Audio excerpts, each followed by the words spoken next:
Okay, hello everyone. How was the first workshop so far?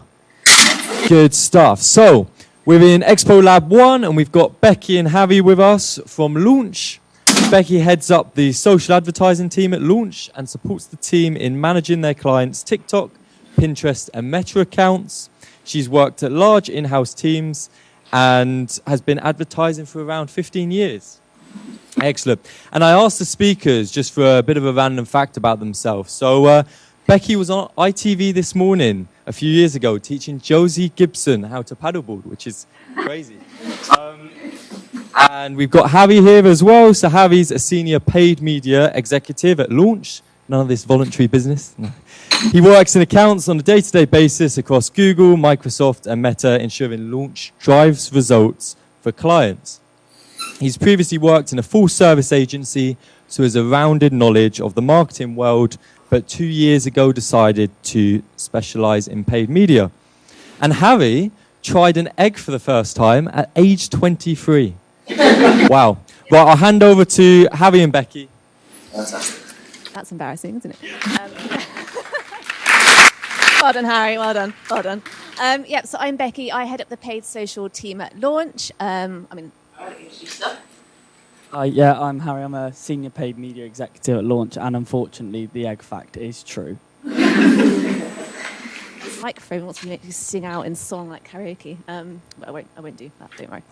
So, we work at Launch. We're a paid advertising agency. I was employee number 4 5 years ago, and now we're a team of 30 individuals. So we've really, really grown, and we're trying to be the happy performance agency now. You can't make people happy. That's like toxic positivity. But we provide the environment to try and make people's working lives as happy as they can be. I went to work from Bali for 3 months this year. I escaped UK winter and went to work from Bali, and it was great. I think I got more work done in Bali, actually. But that's kind of enough about us. We just do paid online advertising. We don't do print or SEO. It's just paid online advertising. So today, we're going to talk about 8 things for advertising next year. The first thing I'm going to touch on is social commerce and how it's grown. Next thing I'm going to talk about Pinterest. And I'm going to talk about Pinterest because I'm going to blame Paddy over here. So Paddy works at Chalk & Ward, and we're talking, what's going to be interesting when we talk about e-commerce for social. And we talk about TikTok a lot and Meta and, Facebook. Actually, Pinterest, people don't talk about a lot, so I'm going to kind of focus in on Pinterest. And then I'm going to talk about awareness and consideration campaigns and how they're really important to get your ROAS up and your CPAs lower. And then finally, I'm going to finish a bit on creative and talk about how you can add a bit of science into your creative. Okay, then I'm going to talk about embracing AI and automation, which is a bit of a buzzword at the moment. And moving on to, are attribution models dead? Just discovering a bit about what attribution models are and how they've changed recently. Performance max controversy and how the past 12 months have been, and taking a bit of a look into the next 12 months. And then finally, is Microsoft challenging Google? So I'll now hand over to Becky. Cool. Right, so social commerce. It's big, it's growing, it's going to keep on growing. And this is, can you see this, guys? Yeah. So 6.2 trillion. Is the microphone working? Is it? Yeah. That's the amount social commerce revenue is expected to reach by 2030. That is a huge, huge figure. So if you're a company brand that's not on it at the moment, now is the time to start developing your social e-commerce strategy. And there's another really scary fact that I read yesterday, and this is really scary. They're saying that 95% of purchases will be made through e-commerce by 2040, which is really sad. And I hope that's not the case because I love the high street, but that's a really, really scary stat. So nearly 6 out of 10 consumers say they've purchased a product after seeing it on a social network. Huge, huge. And those of you in the room that work on social advertising, you'll know how hard it is about attributing that purchase to a social network. But it's really, really huge. And if we look at the platforms that are most popular, there's no surprises here. I'm kind of going to ignore YouTube. I don't really see them as a kind of social network. But Facebook, Instagram, they're the OGs of social commerce.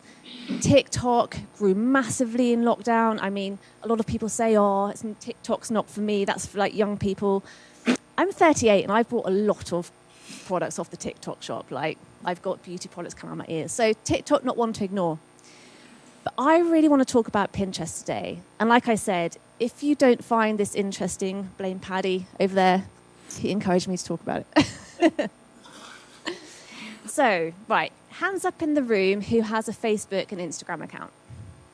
Okay, and keep your hands up. Hands up whoever feels social pressure on those accounts.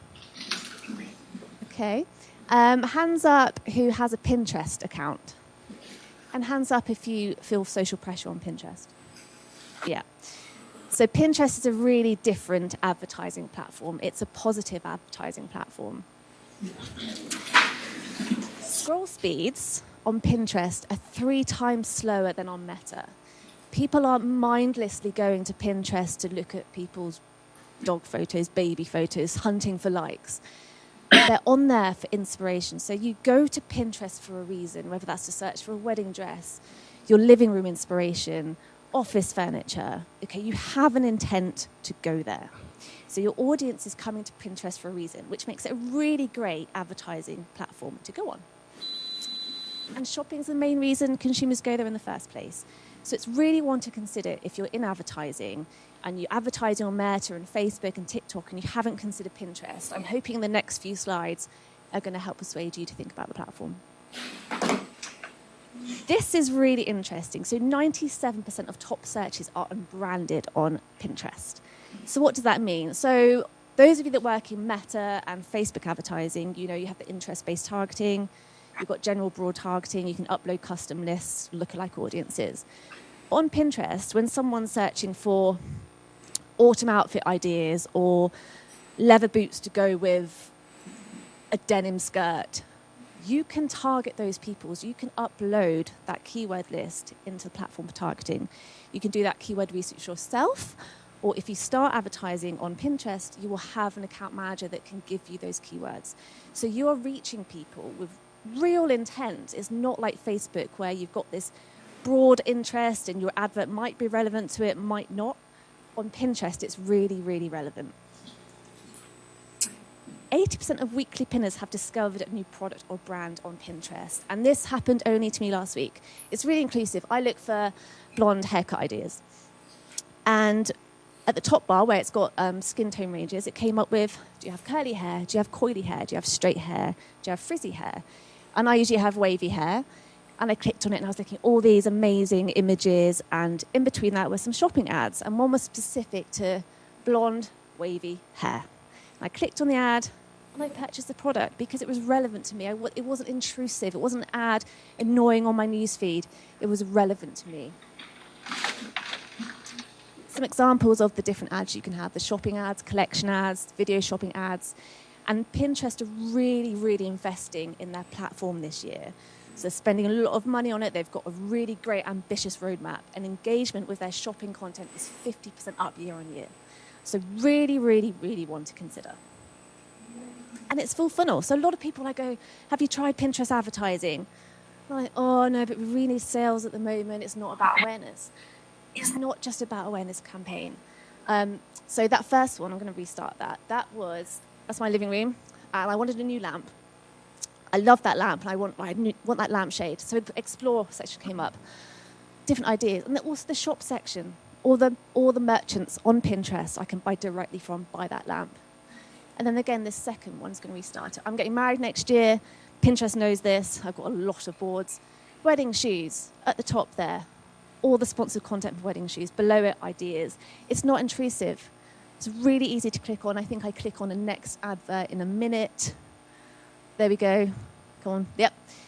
Shows me the next advert, a little bit more information. Really easy to visit the site. I click on the site in a minute, I think. It loads. And I can purchase really, really easily. So it's a really great platform. And 40% of shoppers on Pinterest outspend other platforms. They've got the money. The demographic is different. They buy more. Their checkouts are 30% larger than those of Meta. So they're a little bit different, and they're not the same as the other platforms. So again, I'd really, really, really recommend it. They've decided. So this is one of my clients, Green People. They've had great success with Pinterest advertising over the last year. And not only on the platform, but since Pinterest advertising, their brand searches have really increased. So it drives those branded searches off the platform. And finally, we have great strategists. Again, Facebook, I think Harry, 10 times a day, I say, for God's sake, Facebook. Like, it's so frustrating. They have this huge infrastructure and they just don't have the support. At Pinterest, we have two great account strategists who help us with the strategies, media plans, they advise on creatives. They're there if anything goes wrong. They're really fantastic. So the support is also amazing on Pinterest. So I'd really consider it. So that's kind of me talking about Pinterest. The third thing I want to talk about today is the pressure to prove your advertising spend is going to increase this year. We're in a cost of living crisis.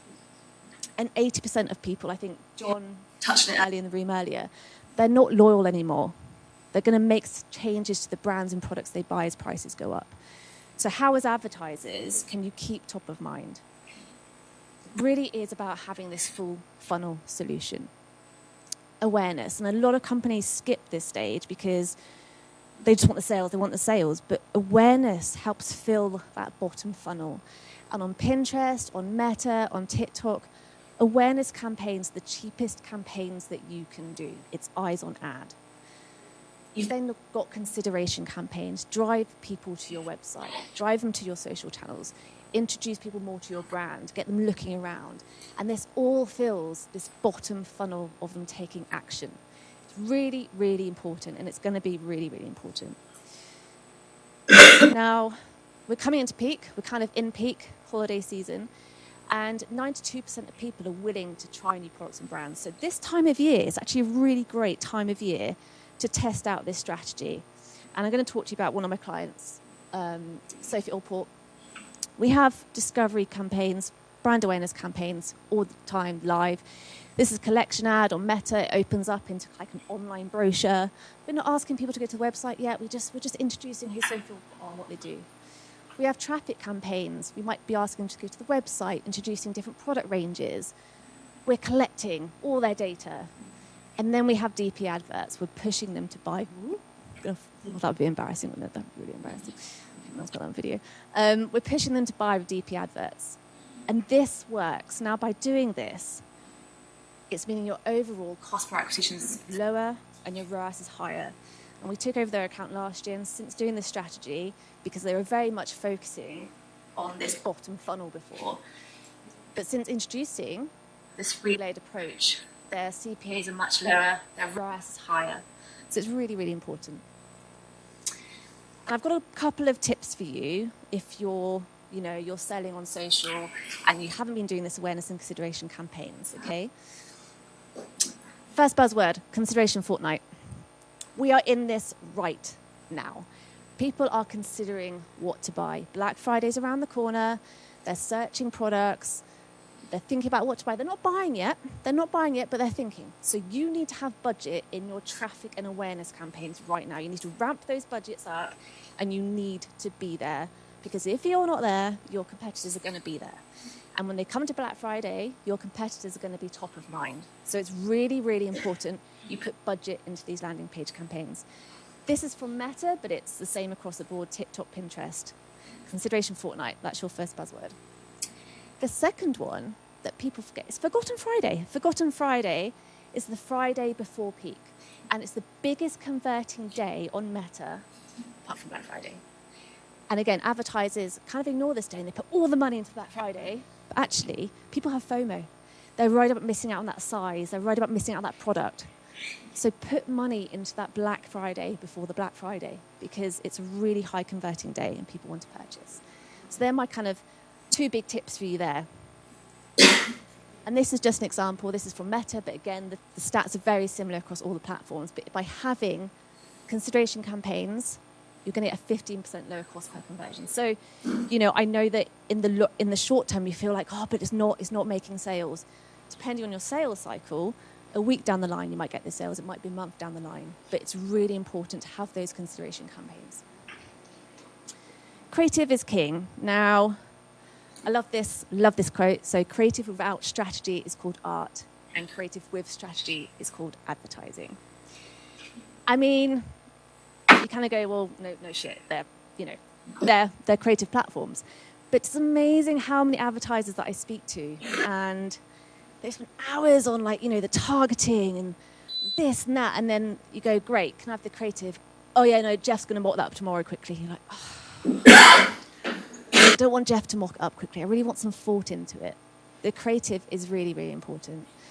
And especially on Meta, I think in a few years, those interest-based targeting models on Meta are going to be removed, and you're going to be forced to go broad. And Meta says their machine's so great it knows who to target. Well, we won't go there, but if you're having to go broad, the Meta machine needs to know what your creative is about. So your creative is really, really important. And it's not how much you bid. It's unlike Google, which Harry will talk about in a minute. It's not highest bidder wins on social. It's about your creative. So it's your advertiser bid. It's the likelihood that Facebook, Instagram think you're going to get a result. So for that impression, do they think someone's going to interact with it? Plus the user value. What's your creative like? How are people interacting with it? Do they think it's clickbait? What's the quality of image like? All of these things determine the total value of your advert. That is how the social kind of auction works. It's not highest bidder wins. So you might be bidding more than your competitor, but if they've got a better image, they might win. So it's really, really important. Just to summarize, good creative increases the value of an ad, where poor creative decreases it. So there's one thing today, just make sure that, you're putting a bit of strategy. And you go, well, what makes a good creative? And it's a question they get asked all the time.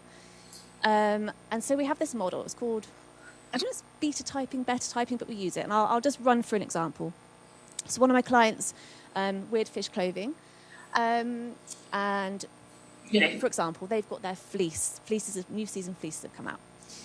And there's so many creatives that we could use. So we kind of want to start. We want to put some bit of science, some strategy into the creative. Okay, let's work out, how do we find the best performing creative?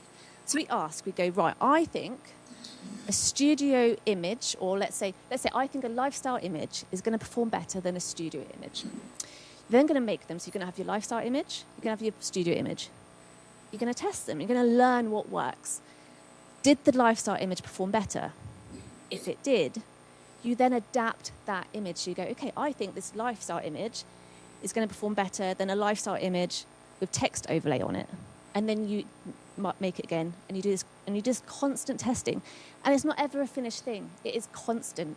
It's no longer video versus image, or carousel versus video. There's trends. There's so much to look out for, and every company's going to be different. So when I get asked, Becky, what's a good creative? Every company is different, and this is why you need to do testing. And this is why this framework is really good. It's kind of simple, it makes sense, but so many companies will do a load of creatives for one campaign, and then the next campaign they're all completely different and they don't know why. And I'm not saying change that colour to blue and change that colour to red. Put some science into it, learn. That's what you really need to do. So just to summarise on my section, social commerce is going to be huge.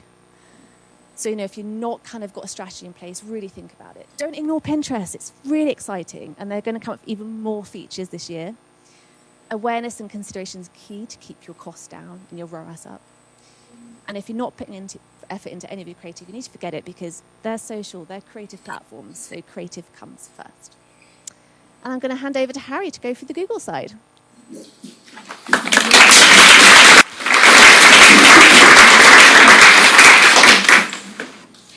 Cool. Okay, thank you, Becky. So, taking a bit of a deeper look into Google and Microsoft. So first up, embracing AI and automation. AI at the moment is a bit of a buzzword, as I said earlier, and I'm sure when most of you think of AI, you probably think of one of these logos here. Perhaps with ChatGPT being the most commonly talked about, and some of the others along the way. So how can we use ChatGPT to help with paid media rather than just tell you the best pasta recipe or come up with funny poems? Firstly, you can use it to come up with headline and description ideas for your Google advertising or even on Meta. It can also be used to help create larger pieces of content, for example, paid media web pages, or even just spot check some of your work for you. Copilot, although it's not directly linked to advertising, can be really useful for summarizing meeting notes or even just helping you out with a bit of efficiency. It's also really useful in Microsoft Clarity. So for anybody that uses Microsoft Clarity, Copilot helps to use AI in order to summarize some of the recordings and heat maps that you might have found from your user experience research. Okay, taking a look at smart bidding strategies. So smart bidding is when Google uses user behaviors and signals to decide when to bid, rather than just your standard manual CPC. So taking into account things like maximize conversions, rather than just having a cost per click that's automatically set, you actually use signals such as what people have been searching for and how they've been behaving on websites, and Google then will jump in at the right point and bid based on those signals. So value-based bidding is an enhanced version of that smart bidding strategy.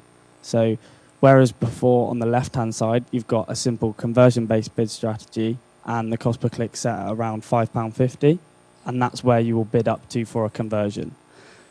When this happens, you've got both missed opportunity and overinvestment, where Google is actually bidding more than it needs to in some instances where you've got overinvestment, and you're also missing out on potential conversions where actually if it was at £6 or £7, you then can't get that conversion as a result.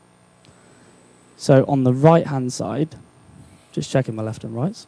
Yep. On the right-hand side, you've got a value-based bid strategy, which shows that the higher the value of the conversion, the higher you'll pay for that conversion. And this is why all of that data is really important to feed into Google to make sure that the best data you're putting in, you're also getting back out. So taking a look at how this can work in a real-life example, if you are a lead generation or B2B company who has both a form fill page and a form submission, just to keep things simple, you could use a 1 in 10 conversion rate or 10% conversion rate of for every 10 people that land on that form fill page, you think that one of them submits a form submission. To attribute values to that, to show Google which one of those is most important, you'd give everybody who lands on the form fill page a £10 conversion or £10 value and £100 for each person that fills out a form submission. All that's doing is feeding the algorithm with the data to show you that actually a form submission is worth X amount and everybody who lands on the page is worth Y. Okay, moving on to are attribution models dead? Here is a quote from Google just to explain a bit about what an attribution model is. Attribution models let you choose how much credit each ad interaction gets for your conversions. So, if we look at what attribution models looked like in the past, there were 6 different attribution model types, ranging from time decay all the way through to first and last click attribution. Now, this can mean that when you looked in an ads account in the past, there's actually quite a lot of choice, and ads accounts could be quite messy, depending on whether you were looking at a specific conversion or a different account. They could all have different values assigned to them. However, nowadays, there is not as much choice with attribution models. You actually only have 2. Google Ads sent people an email which looks a little bit like this, which said that actually if you didn't change your attribution model to data-driven, they'd do it for you. So you're now actually removed as much choice as you did have. That's not necessarily a bad thing, though. So data-driven attribution means that when you go into an ads account, you might have seen 0.3 or 0.5 of a conversion, and we've had a conversation before multiple times where people might say, how could I have had 0.34 of a form submission? Well, as this diagram shows here, the user journey to conversion isn't as direct as it used to be. So people have multiple touch points before making a purchase or before converting on a site. It might be through search, display, video, whatever it may be, but there is multiple different touch points, which means that data-driven attribution assigns that value fairly or accurately rather than just assigning it to the last point of conversion. Okay, the next point, moving on to performance max controversy 1 year later. So in September of 2022, Google launched an update which introduced the Performance Max campaign type. This was a campaign type that basically combined search, display, video, discovery, a whole host of different things all into one campaign, rather than having to have this spread over perhaps 4 or 5 different ones. The caveat to introducing Performance Max was that actually smart shopping campaigns would be forcibly upgraded to Performance Max with or without your liking, which was a bit of a daunting feature for quite a lot of people. So, as with everything with Google, when Performance Max was first introduced, there were some issues. The first one, at launch, a lot of us referred to Performance Max a bit of a black box at times, purely because of the level of insights and reporting available. The level of insights on things like search terms, negative keywords, all that sort of stuff weren't quite where we were expecting them to be. The second main issue that we noticed were auto-generated video. So if you didn't provide Google with a video in your asset group, they would create one for you. And I'm just going to say they wouldn't win any awards, if you know what I mean. The third and final issue that we noticed was spam leads. So while this wasn't every client that advertised on Performance Max, some of them definitely experienced an influx of spam leads. It's something that's matured over the past few months and will probably continue to grow, but it was definitely more of an issue in the earlier stages of Performance Max. So how can you get the most out of your Performance Max campaigns? The first one, creative. We skip there. So, as Becky mentioned, it's important to take time when choosing your creative, and that's exactly the same with Performance Max. I wouldn't just throw images in there just for the sake of it. Have a think about what you want this particular Performance Max campaign to achieve and what you want your audience to see.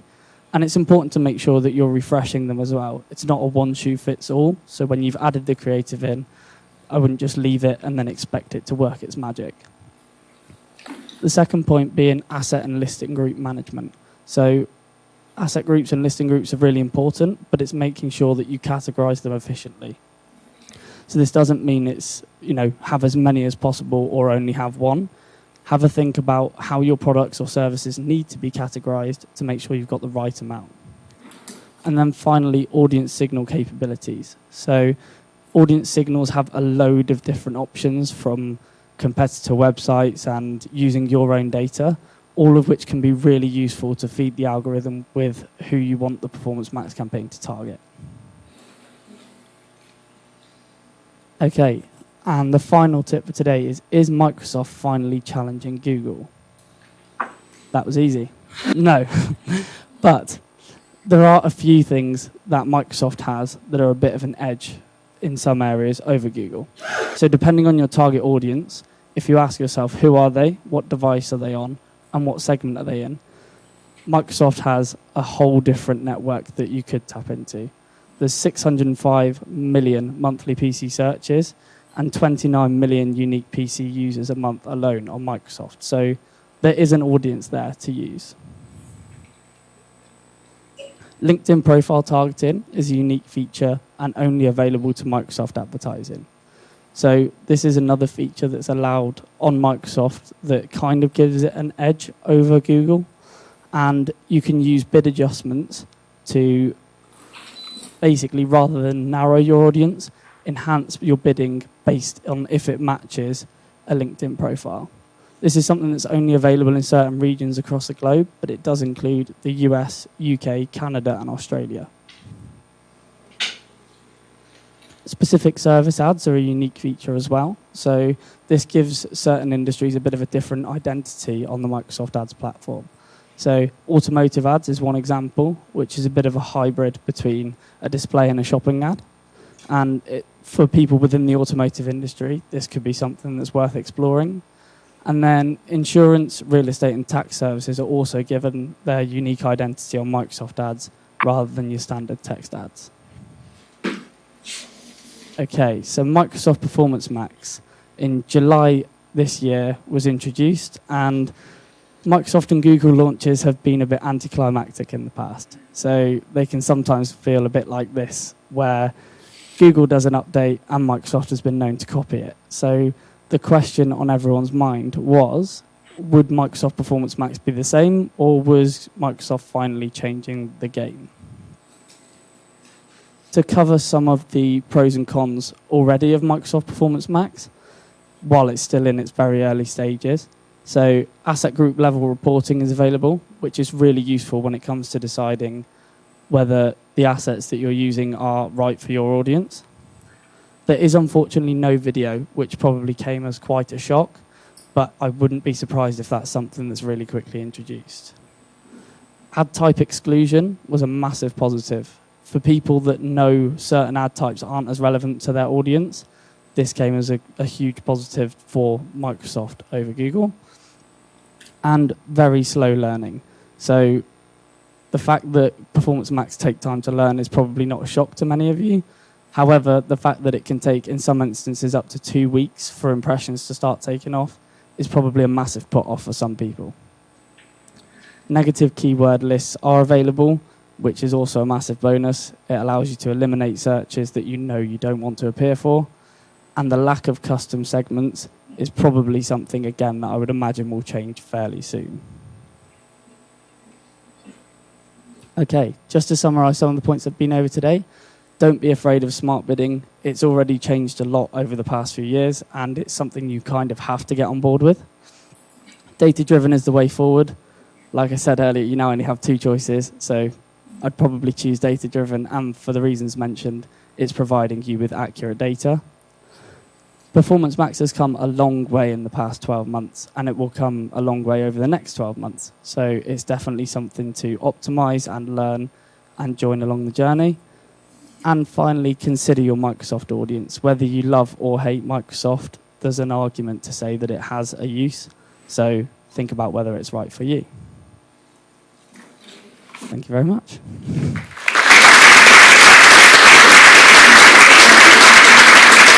I know we threw a lot of information at you quite there, trying to make up for time. But do you have any questions? I think we've got five minutes of questions. Yeah. If anyone's got any questions. Yeah.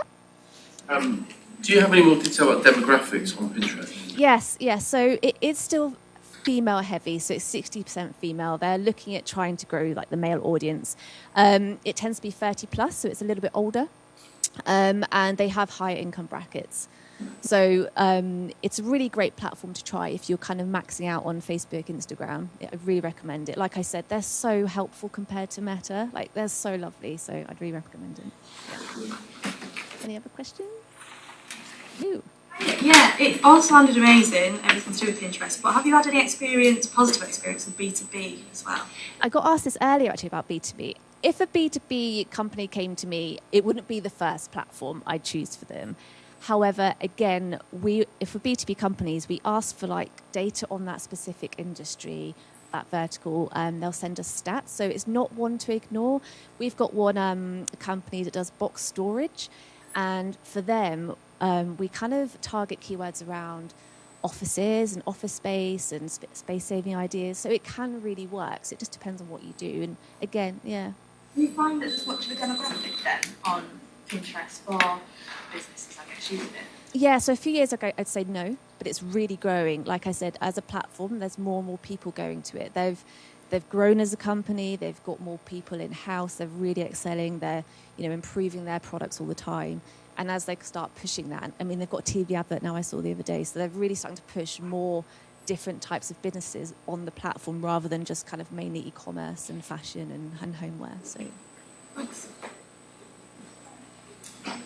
Any of us? No? Oh, there we go.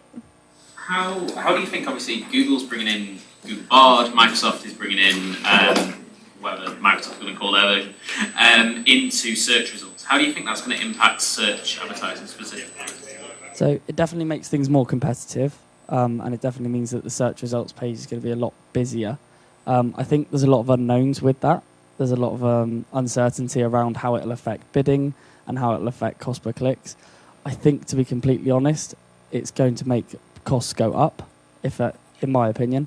So I wouldn't be surprised if people start to see it become more expensive, depending on the space you're in. I think certain industries will see AI have a positive impact and some probably no change.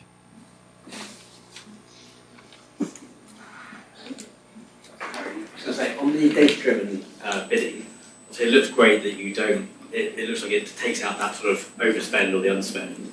However, if you don't keep an eye on it, is there a risk? Is it going to keep just spending anyway, or do you find you can just let it be? Yeah, so with value-based bidding, your values always have to be as up-to-date as possible. So if you just assign values and then left them, there's a chance that you'll start to see that sliding scale, basically, where you'll be overpaying for conversions more frequently. So when you're assigning values to your conversions, they need to be constantly monitored. So I'd review them on, it depends on the industry, but maybe like a monthly basis. Make sure that you've got the right values in place and that you're not overpaying for them. So keep on top of the campaigns. If you're overpaying for any of the conversions, it'll either be the value or the bid strategy that you're using that might need changing. So just one still. The luxury market is very challenging in terms of digital because it's it doesn't very often happen to convert very well. So if you were to advise on kind of one platform that the luxury market would benefit from. So we have a luxury shoe brand. They're not my client, one of my colleagues' clients. I'm not going to pronounce their name, so I'll get it wrong and it'll be embarrassing. But they sell, their shoes are kind of £600-700 heels, and they make shoes for Beyonce and Rita Ora and stuff. And again, so it's a high cost per conversion, but once they get the conversion, it's worth the money.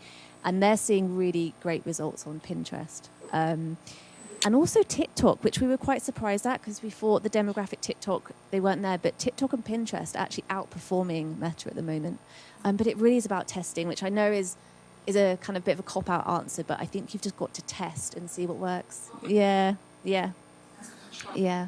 But again, and I keep saying, I sound like I work for Pinterest because I keep banging on about them, but they're just really, really helpful, and they will give you honest answers and honest kind of, forecasts and predictions. So I give them a shout.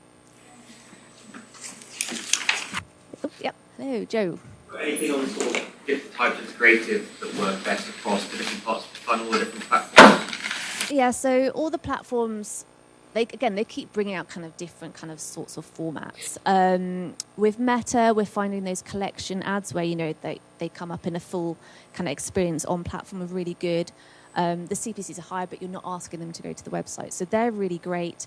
Video campaigns. So what I forgot to mention earlier is that with Meta, you also get a quality score that you don't see about your advertising. So they give you a quality score on your awareness campaigns, if you're doing traffic campaigns. So if you can tick the box on all the ones, you actually get also a better quality score as an advertiser that keep your costs lower. So I've gone off on tangent then. But yeah, so I'd say, videos, those collection ads like awareness work really well. DPA adverts for conversions work really well. So pulling in your shopping feed into Pinterest, TikTok, Meta for those conversion campaigns, because you can show people exactly what they've looked at. And I'll just go back to the screen. Where's the... Let me just go back. I'll show you the DPA example for Sophie Allport. Where is it? There we go. So this one, you can see we've there's an overlays. You can put Pay with Klarna. You can put different overlays automatic onto the DPA ads on Meta to make them pop out a little bit more. You might have seen M&S and Next do it a lot, but again, that's really good for making them pop out on your DPA ads. So they're working really well, customizing your DPA adverts. Yeah. Can I ask a question on the slide? In this format you've got this got to decide to do, are you retargeting at each stage? So this is retargeting people that have looked at products. So again, for each client, different, depending on their life cycle, might be they've looked at it in the last 14 days, 30 days. If it's travel, it's much longer. And we also have we don't just do one style of retargeting. You might retarget people that looked at the stag videos with another stag video as well. So again, it's just testing. There's no kind of one size fits all, really. Yeah. 2 more minutes. Hello. Is boosting. an effective marketing thing for So with boosted posts on Meta, you just don't have many as many options as if you were doing an ads manager. So if you're a local company, I've got a garden centre in Birmingham, for example, and they have Halloween events and stuff. It's really great for them because they just boost it to the local area. So it depends what you're doing. You have much more options if you do it with an ads manager, is what I'd say.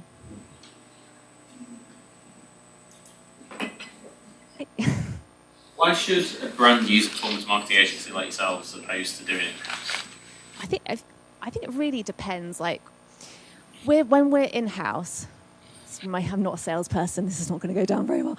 So I work on the social ads team. I just specialize in social. When Harry's talking, no idea what he's talking about. I don't get involved with Google because I think it's really hard to be a specialist at everything. And even just being a specialist at all the different social channels now, they're coming out with new features. So we also have a measurement department that does tracking, GA4 and all again, it's grown so much again, I just here you go guys, sort the tracking out. So we have experts in all these different fields because I think it's quite hard to get all those experts in an in-house team, unless you're a huge company. But we get to go to conferences and learn from other people, which I think I learn so much working at launch compared to in-house. So that's my sales pitch. Yeah. Excellent. Okay. All right. Thank you, everyone.